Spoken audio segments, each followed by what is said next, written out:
and now we were talking about The Undertaker as well. Now he's definitely back now. He's going to work a match at WrestleMania.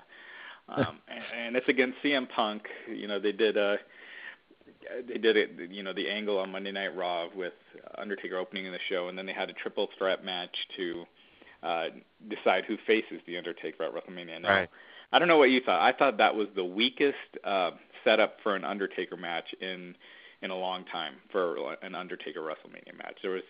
Seemed like nothing personal, just you guys have a match, the winner faces the Phenom, and it wasn't as interesting as you'd expect with someone like a CM Punk in the mix.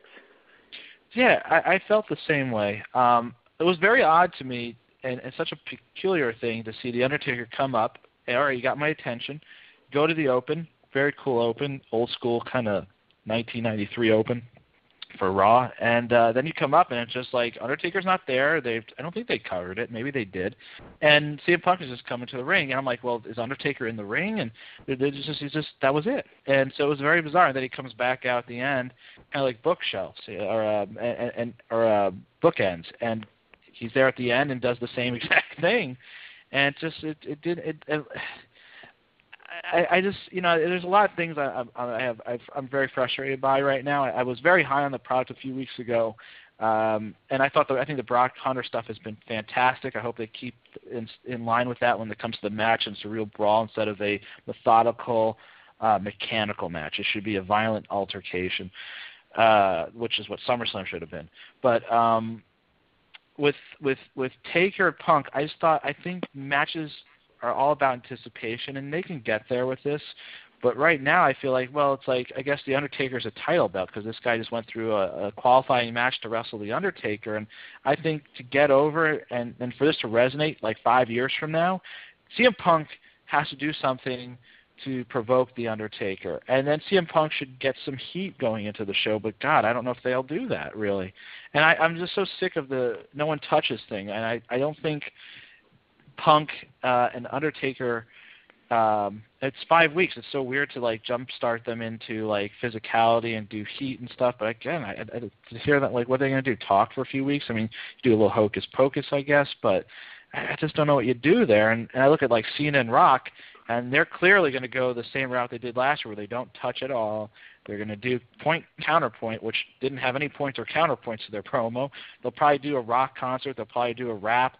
Whatever the hell it is, I just feel like this Rock run started hot and has fizzled. And some people say it really never took off, and I can see that point too. But when I look at the Rock thing, I'm like, this guy is isolated to one segment every show he's on. He's not rubbing up against anyone.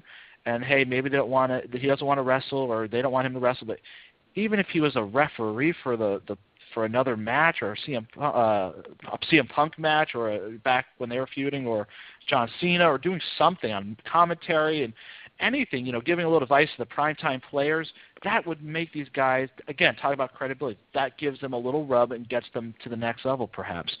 And that's what unfortunately, I see Rock and I see Cena. I'm like, they're going to use the same playbook they did last year. And with Punk Taker, it's just, I really want to buy into that match. But the way they got into it, I think I'm not alone when I said my head, my head was scratching when I was scratching my head when I was watching that on Monday night. Well, yeah, and I also think one of the problems, and I agree with you, and I actually think the Rock stuff with Punk was pretty good. But I feel like that momentum was just stopped cold, basically right at Elimination Chamber once it was revealed that John Cena and The Rock will be facing again. And I think the problem is that it's not really 2 WrestleManias now in a row that we're seeing Rock and Cena. It's 3, because they, even though it was Cena versus The Miz, but really the draw of that match was Cena and The Rock and the problems they were having, and they were building up to that, for that WrestleMania, them doing that build-up again the next year, and now again this year. And I think it's just been played out for way too long. They probably should have done the Rock Cena match at SummerSlam last year, a lot sooner, or when they could have with Rock's schedule. And now it's just no one seems to care. And we'll have to see if it does play to the mainstream crowd, who I think they've also seen this match. So I don't know if they'll be as hot about it as they were last year. You don't have that. You don't have the narrative of Macho Hogan or Warrior Hogan. There might be a reason why Hogan Warrior didn't happen at WrestleMania 7. I mean, you got that big match and you moved on in different ways, and I just feel like there's not like the one guys are heel here, so you have two bay faces, which is a funky dynamic when you're booking, I just don't feel it. I don't feel like they're, and I just feel like right now they're in this really weird lull. They're not really getting outside the box. They're not saying, well, we do that all the time. Let's try something else.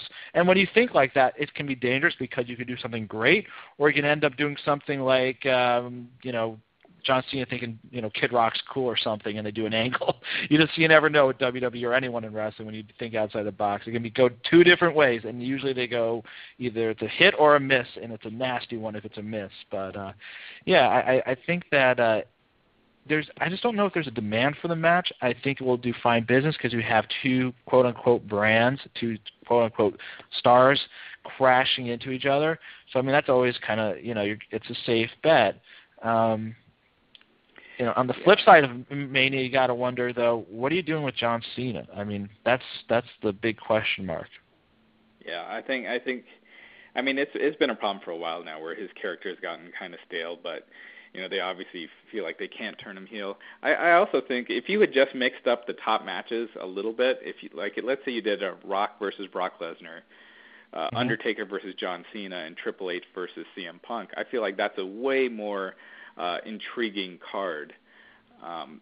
With fresh matches, CM Punk versus Triple H has been done once before, but I felt like they could do a tremendous build-up. Rock versus Brock was done a long time ago, and I think that would get a lot of mainstream attention because it's, they were in a completely different place when they wrestled last time. But instead, you got matches, all those top three matches have been done before on pay-per-view, and I just don't think there's much. And the problem I have with Triple H and Lesnar is it looks like they're going to have Triple H pick up the win this time. I can't see Triple H doing two high-profile jobs in a row, and I don't think that does anything for Brock Lesnar. Well, the big question when you're booking this stuff is, what's your business? What's your future business? Is it Triple H doing a series of matches over the next 2 years, or is it Brock Lesnar doing a series of matches, or is it both? And if it's both, then you gotta really think about this. If it's if Hunter's really going to be limited to maybe just one shot a year, I think you should lose.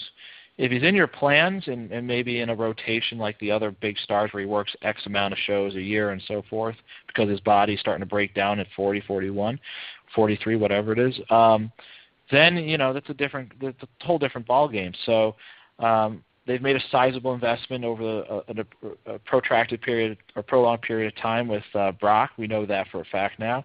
So he's in the mix. And you got to assume Hunter is to some extent. Again, why do you go back and do the match? I think there's a better match to be made.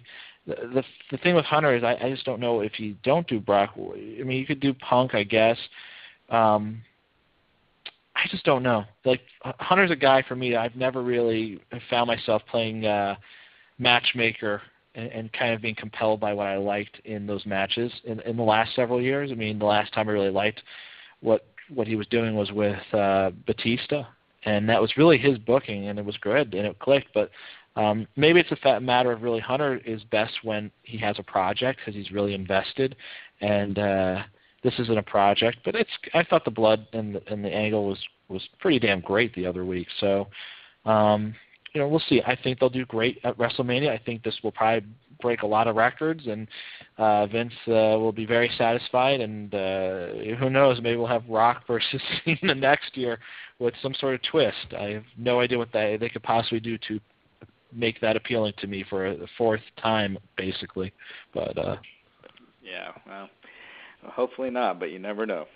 Obviously, Vince sees a lot of money in that match.